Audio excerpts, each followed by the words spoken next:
Hey guys, so this is the second game between RRQ and Onic last week for the MPL Invitational. So we'll be looking at the gameplay and the highlights of RRQ versus Onic in the second match.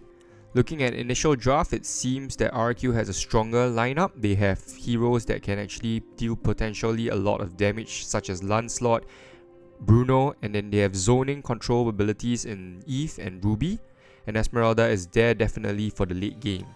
I don't really fancy Onic's picks in Aulus because Aulus is a very late game hero, I personally feel. So in a game where it's expected to end really fast, Aulus is not really that potent. So for those of you who don't know, Alice is usually considered a more mid to late game hero, and here we can see that she is definitely being bullied by the recently buffed Bruno. The Bruno even preemptively flickered so that he can land his basic attack on Alice to get the kill.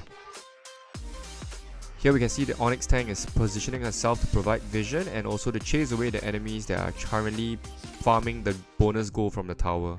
It's this kind of small little things that you don't see in normal ranked games, but you see from pro players where they actually help each other by following up on things such as just defending the tower itself. Here we can see that the decision made by Lancelot and Esmeralda to actually take the turtle is because of the fact that there is vision of both the tank and the mage that are far away from the turtle, which is why Lancelot and Esmeralda decided to just start attacking the turtle. No fear of Aulus trying to steal the turtle because Ruby is providing vision of his position at the blue buff, and Lancelot has his retribution anyway, so no need to scare off the Kali. Over here we can see that RQ is positioning themselves to turret dive Alice, and Ruby is actually going over to provide vision, and upon seeing that the Hyper and the tank are inside, they obviously react very fast, and Aulus is definitely out of position, and Aulus in the early game can't really do much damage, so this was definitely RQ's win in an early team fight sort of. If you put the right hero in the right player's hand, you can see that they can even dominate, even though Esmeralda is a late game hero kinda right now, but she still manages to dominate against the Kali in this game. It's not a good matchup because of the shield that he generates and the shield that Esme steals. So here you can see how fast pro teams actually react. They determine that the turtle is a lost cause, so they go for the top tower and the kill on the Esmeralda. They gank together with the lower E and the Matilda along with the Aulus. I think that generally this is a good decision, but the fact that the tower was still in its bonus gold state meant that it took a lot of time, and it allowed the Esmeralda here to actually control and the Eve to follow up with the kill. RSQ's reaction to the supposed gank was very fast, and it allowed them to actually get 2 kills out of this and Onic to get nothing out of it. This is why communication is very important, and why if you solo rank it's very difficult to achieve such results. A team fight is about to start over here. You can see Matilda and Loi reposition themselves with Loi's ultimate, which puts them in a better position to actually control the enemy team.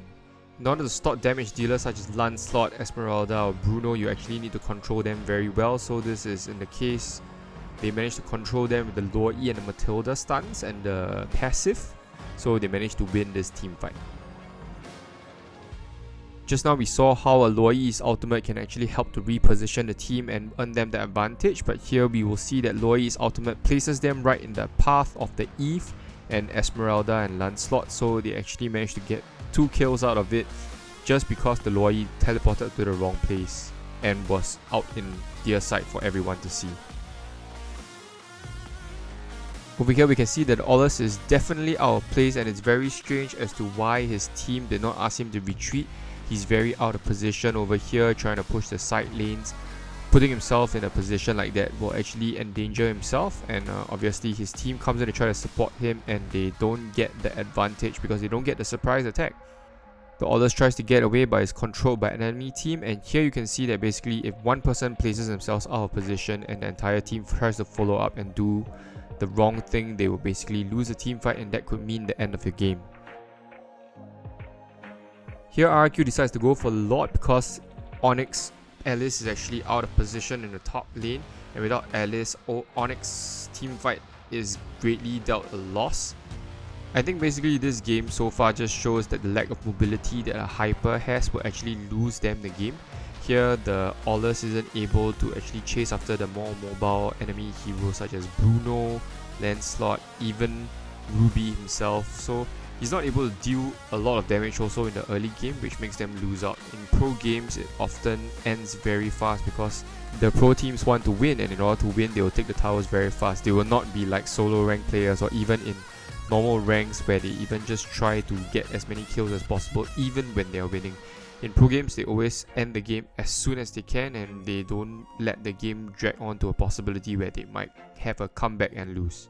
Here we can see the RQ is patiently waiting for the Lord so that they can push the inhibitor turret, but it will be quite difficult because the heroes that Onic have is quite good at clearing minions, and they can actually clear the wave very fast. Here the entire RQ team actually positions themselves so as to take the Lord as fast as they can. So the Ruby does what he needs to do and position himself in the bush that is closest to the enemy. And you can see that this Ruby positioning is actually the position that will actually win them the game. Matilda here is the tank, but Matilda drops off slightly later in the game as a tank because her damage is no longer as important and her control skills is quite limited in terms of what they can do. And here her face up checking the bush basically lost them the game, because they were suddenly one man down because the Matilda couldn't react at all. Once again, the lack of mobility makes them lose because Luo Yi is suddenly gone because she couldn't even cross back into her own base. Here we can see that RQ is once again being very patient. They don't force the issue of trying to take the inhibitor turrets down. They just push whatever they can. They wait for the Lord to actually arrive before they do anything. Onic definitely responded in the right way to try to take them out before the Lord came because it will be a hassle once he comes. But it didn't really work out for them because of the control that RQ has, and as well as I think the difference in goalie made a lot of difference in terms of the damage dealt. So this game was definitely easier for RQ to actually win. Their draft was slightly better, I feel, and they executed their strategies much better, so they deserve this sweep against Onic. And that's it for today. I hope you enjoyed the video. Please leave a like and subscribe and click the notification bell, and join my Discord if you want to talk to other people about Mobile Legends.